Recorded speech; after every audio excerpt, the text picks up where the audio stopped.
Olá, meus caros vestibulandos, espero que todos vocês estejam muito bem. Vestibular UES está chegando e eu, professor Matheus, professor formador do Foco na Aprendizagem pela CRED 2, cheguei aqui neste momento para compartilhar com você dicas infalíveis sobre 4 assuntos que com certeza você vai encontrar na sua prova na disciplina de língua portuguesa. Então pega a caneta, pega o seu caderno, porque é momento de aprendizagem.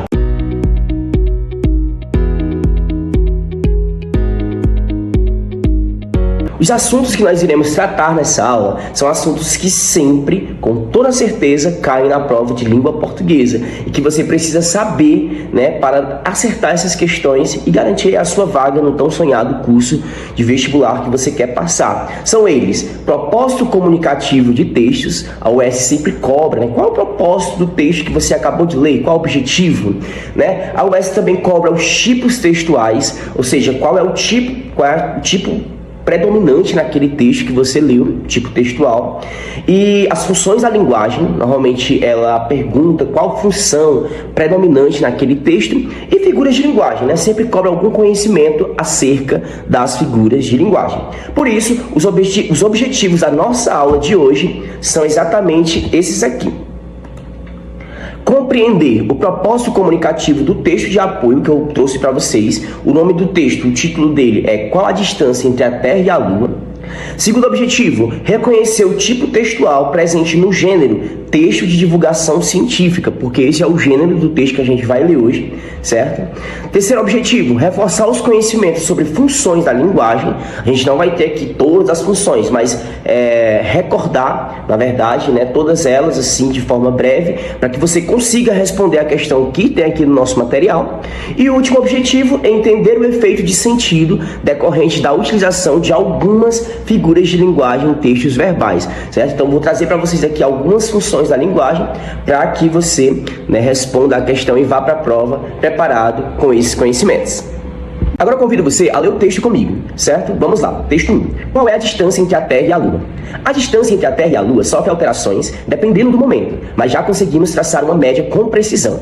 A Lua, nosso satélite natural, tem sido objeto de admiração e curiosidade desde tempos imemoriais. Com sua beleza misteriosa e influência nas marés, é natural que nos perguntemos: qual é a distância exata entre a Terra e a Lua? Ao longo do tempo, conseguimos medir de maneira muito precisa a distância até nosso satélite natural, que, por incrível que pareça, pode variar conforme a situação. Ficou curioso? A gente explica.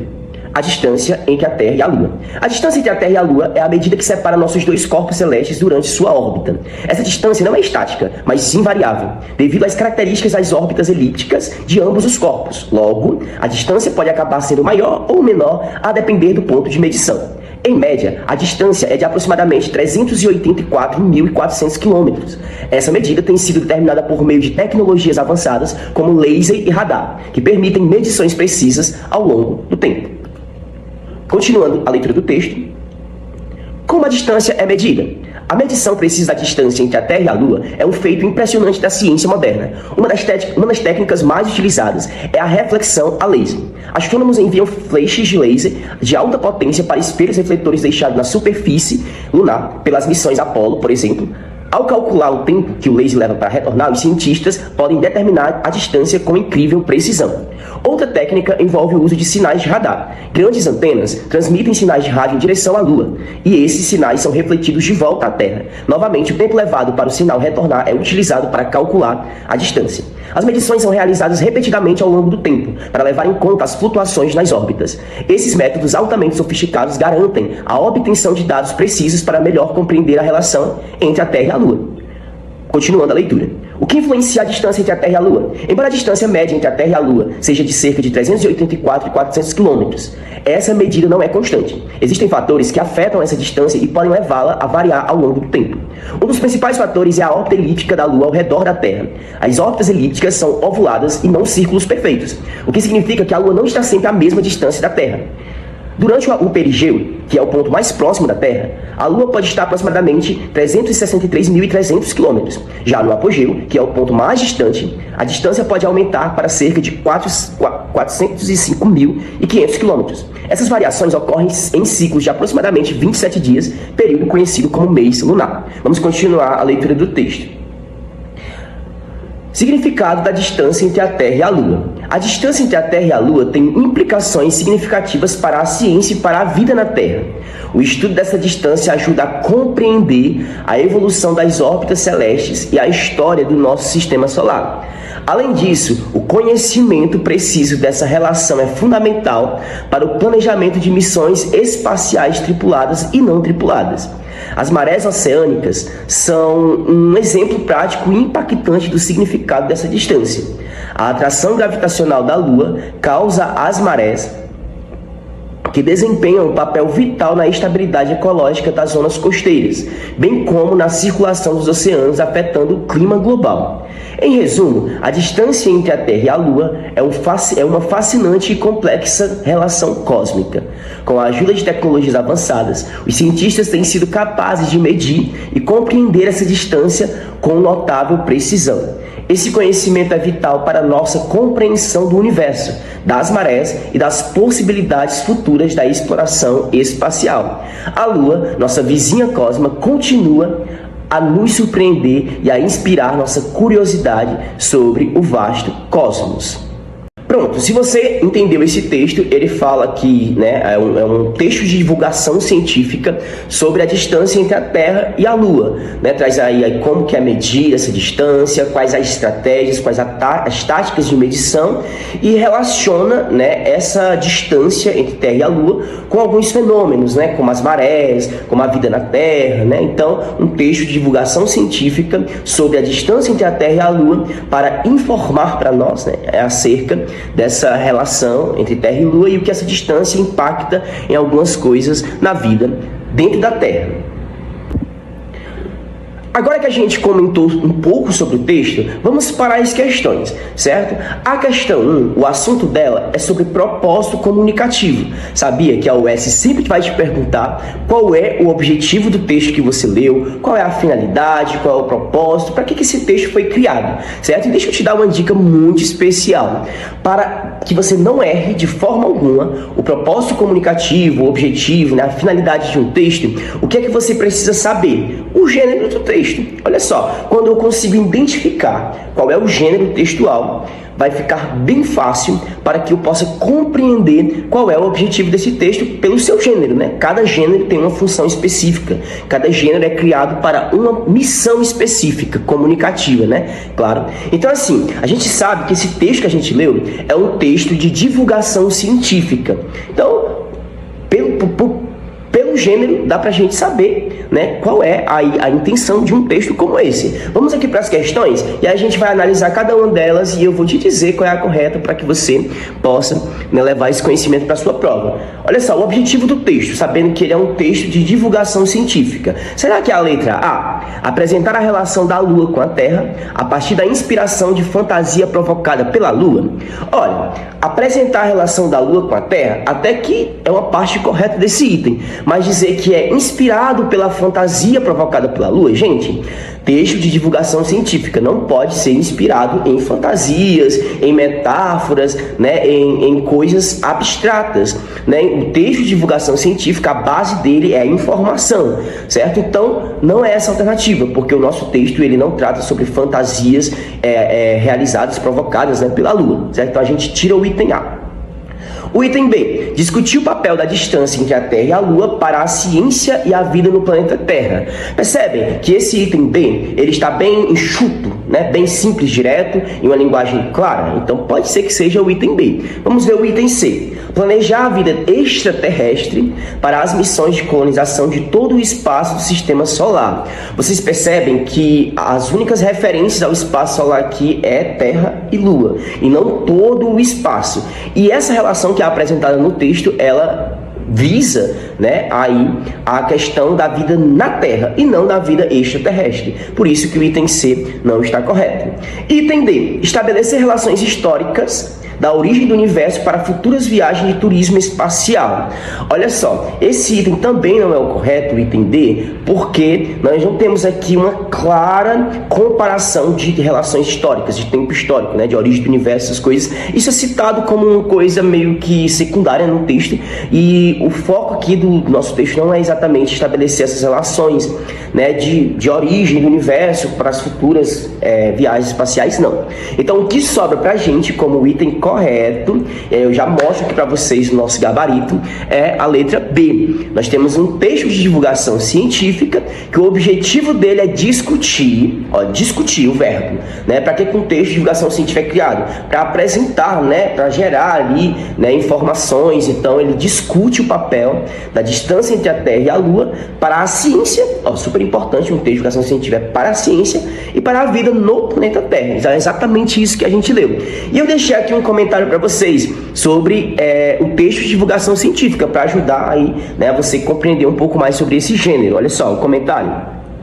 Textos de divulgação científicas são caracterizados pela linguagem clara e acessível, certo? Não esqueça, a linguagem clara e acessível, direcionada a um público leigo, normalmente um público que não precisa saber ali de exatamente termos muito técnicos, né? Muito científicos e tal, então a linguagem um pouco clara. Aí nós temos objetividade, rigor científico e o uso de recursos como exemplos e analogias para facilitar a compreensão de pesquisas e conceitos complexos.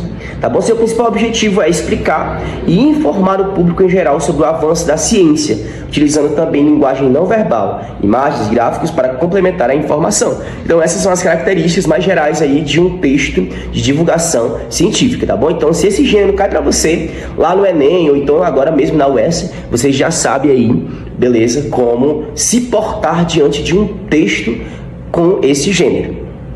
A questão 2, gente, o assunto dela é sobre funções da linguagem, que nós temos aqui 5 funções da linguagem, né? A função emotiva, a função conativa ou apelativa, a função fática, a função metalinguística e a função referencial. É legal que você leve esse conhecimento para a sua prova, né? Revisa as 5 funções, né, a fundo, mas deixa eu te falar um pouquinho aqui sobre cada uma delas para a gente poder depois responder a questão.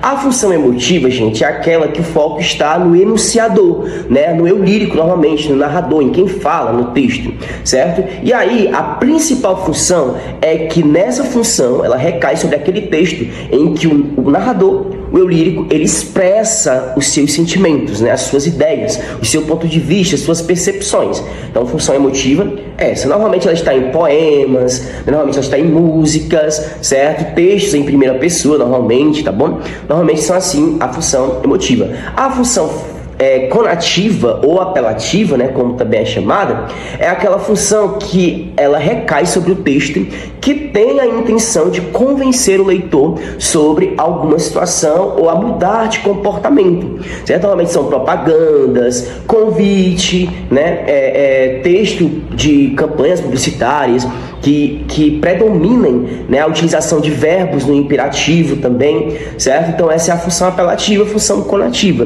né? A função fática é aquela que testa o canal de comunicação, beleza? Que ela recai sobre textos que tem aqui aquele teste do canal de comunicação. Por exemplo, nós estamos aqui numa aula virtual. Se eu peço para vocês colocarem nos comentários, gente, vocês estão me ouvindo bem? O som está chegando aí legal? Se vocês estiverem me escutando, liguem o microfone e falem alguma coisa, certo? Esse tipo de teste de comunicação é a função fática. A função metalinguística é aquela em que o código é utilizado para explicar o próprio código. Por exemplo, nós temos nosso dicionário de língua portuguesa, no qual palavras são utilizadas para definir outras palavras. Então, o código pelo código, a palavra sendo usada para falar da própria palavra, certo? E, por último, a função referencial. A função referencial, gente, recai sobre textos que têm objetivos comunicativos e informativos, né? Assim, onde a principal função do texto, o principal objetivo dele é informar, né? Por isso, a função referencial, características, né? Linguagem clara, objetiva e o repasse de informações para quem lê o texto. Normalmente ela está presente em artigos científicos, em textos de divulgação científica, em trabalhos acadêmicos, em redações, no qual você precisa ter uma linguagem clara, objetiva, concisa, né? Então aqui, vamos para a questão depois de passear um pouquinho nas funções da linguagem, né? No texto 1, a função predominante é a referencial. Isso ocorre porque, olha que questão bacana, né? A questão já diz para você qual é a função que predomina no texto, no caso é a referencial. Acenda uma lanterninha aqui, viu? Ó, que o Enem também costuma cobrar bastante funções da linguagem. Todo ano cai lá também. Então já pega uma coisa e emenda na outra, tá bom? Isso ocorre porque, olha, ele está dizendo que a função é referencial e ele pergunta para você uma característica da função referencial. Letra A, a preocupação com o uso de expressões demasiadamente coloquiais. Ah, gente, eu esqueci de falar para vocês sobre a função poética, que é a outra função, são 6 funções, tá bom? Desculpa, desculpa aqui o meu erro, tá bom? Meu erro não, meu esquecimento. Então nós temos aqui, né, a função poética no item A, não é a função referencial. Por que que o item A é função poética, professor? Porque na função poética é aquela função que recai sobre o texto, que demonstra uma preocupação na sua estrutura, né? Uma estruturação meio que bem detalhada, tipo escolha de palavras, né? Escolha de ideias, a preocupação ali toda na montagem do texto. Quando o texto, a principal preocupação dele é a sua estrutura, nós temos ali a função poética. Então aqui no item A seria a função poética e não referencial. Item B, recorre ao uso excessivo de adjetivos para convencer o leitor sobre o assunto. Olha só, qual é a função, né, que convence o leitor, que convence quem está lendo? É a função conativa, apelativa e não a referencial. Letra C, informa sobre o assunto, privilegiando o uso da objetividade com fatos e dados concretos. Aqui nós temos a função referencial, né? Então, esse seria o item correto. Item D, preocupa-se em transmitir emoções e sentimentos sublinhando outras questões. Qual é a função que recai sobre o eu lírico, né? Sobre o narrador, enfatizando as suas percepções, as suas emoções e sentimentos? A função emotiva. Então, o item D seria a função emotiva e não referencial. Então, a função aqui pra gente é a função, aliás, o item correto aqui pra gente é o item C de casa. Olha, informa sobre o assunto privilegiando o uso da objetividade com fatos e dados concretos. Essa é uma característica da função da linguagem referencial. Eu deixei um comentário para vocês também aí, ó, certo? Comentário: a função referencial ou denotativa da linguagem é aquela que tem como objetivo principal transmitir informações de forma clara, objetiva e impessoal, né? Focando-se no contexto ou assunto da mensagem. É encontrado em textos informativos como notícias, artigos científicos, bulas de remédio e manuais, onde a intenção é comunicar dados e fatos sobre a realidade, geralmente em terceira pessoa. Pessoal, vamos para a terceira questão. A terceira questão, ela é sobre, o assunto dela é tipos textuais. Sabe que a gente tem os tipos textuais, né? Expositivo, descritivo, argumentativo, narrativo e injuntivo. Antes da gente ir para a questão, deixa eu falar para vocês sobre, né, o tipo textual injuntivo, porque ele não está aqui nas nossas alternativas, então não tem como eu comentar ele lá na questão, certo? Então deixa eu comentar um pouco antes aqui com vocês, pois, né, esse tipo, o injuntivo, não está aqui, mas você precisa saber para levar para a prova também. É aquele tipo textual que a predominância, né, da sua intenção comunicativa é ensinar, ou seja, injunção é ensinar procedimentos, por exemplo, bula de remédio, né, passo a passo, ali, orientações, né, editais, nesses gêneros que tem a função de ensinar, né, de orientar sobre determinadas coisas, sobre determinadas situações ou procedimentos, aí o tipo textual é injuntivo. Agora vamos embora aqui para a questão 3 para saber qual é, né, a sequência predominante do texto que a gente leu, né, aquele texto que a gente leu lá atrás sobre a distância entre a Terra e a Lua. Deixa eu falar uma coisa para vocês, aqui um macetezinho aqui muito interessante. A gente acabou de falar na questão anterior que a função predominante do texto que a gente leu é a função referencial. E eu dei características para vocês sobre a função referencial. E aí, gente, se eu sei que o texto é a função referencial, que tem uma linguagem clara, que quer passar informações, que tem objetividade, né? Que, né, o foco ali do texto é passar informações. Então, qual é o tipo? Né? Então, automaticamente, já me leva para o tipo textual também, certo? Por quê? Porque eu sei que nesse tipo de texto que predomina, né, a função referencial, o tipo textual é exatamente o expositivo. Olha só, que coisa fácil, essa questão é bem fácil. Ah, professor, então quais são as características do texto que tem o tipo expositivo? Exatamente as características que eu falei para vocês sobre a função referencial. Clareza nas palavras, né, nas informações, objetividade, exemplos, né, e informar. O tipo textual expositivo, ele informa. E sabe que para informar precisa de objetividade. Mas deixa eu comentar com vocês os outros itens só para dizer por que não são eles, né? Por que esse texto que a gente leu não é descritivo? Porque o tipo textual descritivo, a sua função, né, a sua principal característica, na verdade, é detalhamento, né, minucioso, certo? Das partes. Normalmente eu tenho descrição em romances, né? Normalmente eu tenho descrições em relatos, tá bom? Em receitas também, normalmente acontece um pouco de descrição, né? Quando eu tenho ali uma riqueza de detalhes, né? Mínimos detalhes sendo esmiuçados, tá bom? Então, descritivo.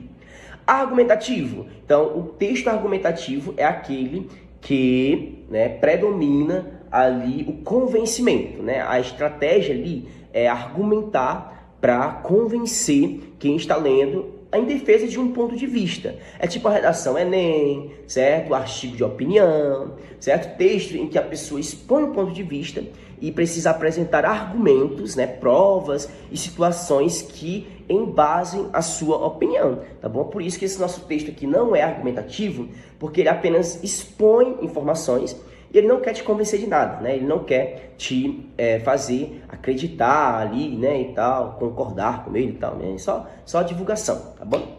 E por último, a narrativa, o texto narrativo. Gente, a principal característica de um texto narrativo, eu sempre falo quando eu dou aula para meus alunos, a principal característica de um texto narrativo não é exatamente personagens, não é exatamente tempo, espaço, não é exatamente narrador, porque isso aqui a gente já sabe que tem no texto narrativo. Mas para que eu possa identificar exatamente um texto narrativo sem errar, eu vou saber que todo texto narrativo, a sua principal característica é a sequência de fatos que estão sendo narrados, né? Pois praticamente todo texto narrativo é uma história. Desculpa. Todo texto narrativo é uma história. E toda história tem uma sequência de fatos. Então, eu tenho romances, tenho fábulas, tenho contos, tá bom? Normalmente eu tenho crônicas narrativas também, certo? Então, o texto narrativo, principal característica, é sequência de fatos. Por isso que esse nosso texto que a gente leu não é narrativo, porque ele não conta uma historinha ali com uma sequência de acontecimentos, mas apenas passa informações. E aí eu deixei aqui para vocês, né, o gabarito, tá aqui o gabarito da terceira questão, e deixei um comentário sobre o tipo textual expositivo, para que vocês ampliem, né, aí o conhecimento de vocês. Olha só, o tipo textual expositivo tem o objetivo de apresentar um assunto, conceito ou informação de forma clara, objetiva e informativa, sem a intenção de convencer ou emitir opiniões pessoais. Sua linguagem é neutra e os recursos linguísticos mais comuns incluem definições, descrições, comparações, constatações e exemplos. Esse tipo de texto é encontrado em ambientes educativos e científicos, como artigos acadêmicos, enciclopédias, verbetes, dicionário, palestras e aulas, tá bom? Não esquece mais, leve esse assunto para a prova que você vai arrasar nas questões. Galera, agora a gente chegou na última questão. Essa questão, o assunto dela é figuras de linguagem. E aí, ó, tem aqui. No trecho, essa distância não é estática, mas sim variável. Ocorre um exemplo de... Tem aqui pleonasmo, hipérbole, hipérbato e elipse. E aí, qual será dessas quatro funções da linguagem que está presente nesse texto, nesse trecho aqui, né, que foi destacado para vocês? Essa distância não é estática, mas sim variável. Primeiro, a gente já percebe de cara que a função aqui, a figura de linguagem aqui nesse trecho é uma figura sintática e não semântica, certo? O que é isso, professor? A figura de linguagem semântica é aquela que recai sobre o sentido, né, da frase que eu falo. A figura de linguagem sintática é aquela que recai sobre a estrutura. estrutura da frase.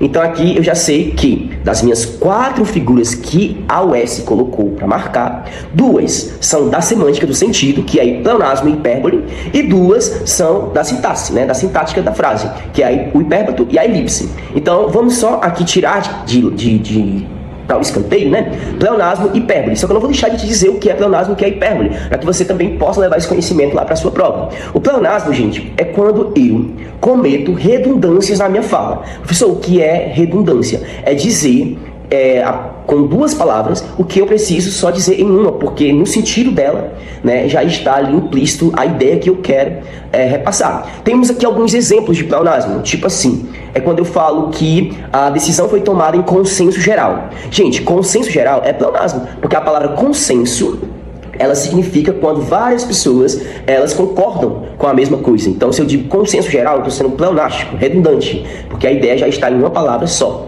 beleza? Então, isso que é pleonasmo, quando existe redundância na frase. Então, não é pleonasmo aqui na nossa questão.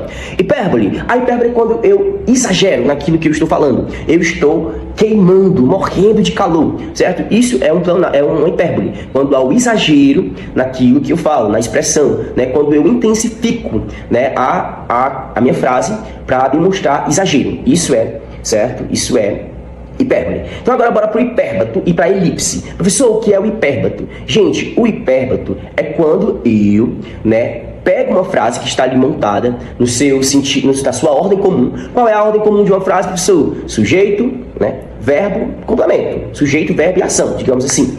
E aí, o que é que eu faço com uma frase como essa? Leio e sei que ela está ali na ordem comum. E o que é o hipérbole, professor? É quando eu pego uma frase e tiro ela da ordem comum, invertendo os termos, mas que mantém o sentido. Só para deixar o texto um pouco mais interessante. Por exemplo, o homem estava feliz. Aqui eu tenho aqui a ordem completa, né? Ele estava feliz. Como é que eu faço para aplicar o hipérbato nessa frase? Feliz, o homem estava. Olha só como eu mudo aqui os termos da frase e aí permanece o mesmo sentido, só dá um pouco mais de complexidade na frase, né? Por exemplo, a cozinha está suja. Está suja a cozinha. Olha só, tá vendo? Ordem comum, quando a gente inverte os termos da ordem comum, eu tenho o hipérbato. E aí vocês sabem que aqui na nossa frase não tem um hipérbato, porque a frase está bem comum. Essa distância não é estática, mas sim variável. Não temos aqui uma inversão, né? Não temos aqui uma inversão dos termos da frase, então ela está na ordem comum. Então não é hipérbato que tem nessa frase. Sobrou o que pra gente? Elipse. Ei, então já achamos a resposta correta. Professor, o que é elipse? Gente, a elipse, lembra que o hipérbato é inversão? A elipse é omissão. Quando eu faço a omissão de um termo da minha frase, por quê? Porque ele já está implícito, por ter sido citado no termo antes, que deixou que na continuação da frase não precisasse mais repetir esse termo. E a elipse é bastante usada para manter a coesão textual, gente, certo? Porque assim, se eu ficar sempre repetindo, a Maria foi ao supermercado, a Maria levou suas compras ao caixa, a Maria pagou e a Maria foi embora. Olha só quantas vezes eu repeti a Maria. Então a elipse é quando eu não preciso repetir o nome da Maria porque já está implícito. Por exemplo, a Maria foi ao supermercado, sem ela. A Maria foi ao supermercado, levou suas compras ao caixa, pagou a conta e foi embora. Olha só, eu falei a mesma frase sem repetir o termo Maria. Eu omiti o termo Maria da minha frase porque está implícito que foi ela quem realizou essas ações. Então, o gabarito da nossa questão é o item D, elipse. E eu já deixo um comentário aqui para vocês sobre a elipse. Olha só, a elipse é uma figura de linguagem que se caracteriza pela omissão de um termo ou expressão, como um verbo, um sujeito, uma preposição, que pode ser facilmente subentendido pelo contexto, tornando a mensagem ainda compreensível. Essa omissão evita repetições desnecessárias e confere maior fluidez e expressividade ao texto. A elipse é classificada como uma figura de construção ou de sintaxe, pois altera a estrutura da frase para criar um efeito de sentido. Então não esquece mais essas 4 figuras de linguagem, dá uma olhada em todas as outras que existem aí, né, para que você vá para a prova preparado. Então, galerinha, é isso. Eu espero que vocês tenham gostado e não esqueçam, para ter sucesso aí na UES, não deixe de revisar esses conteúdos.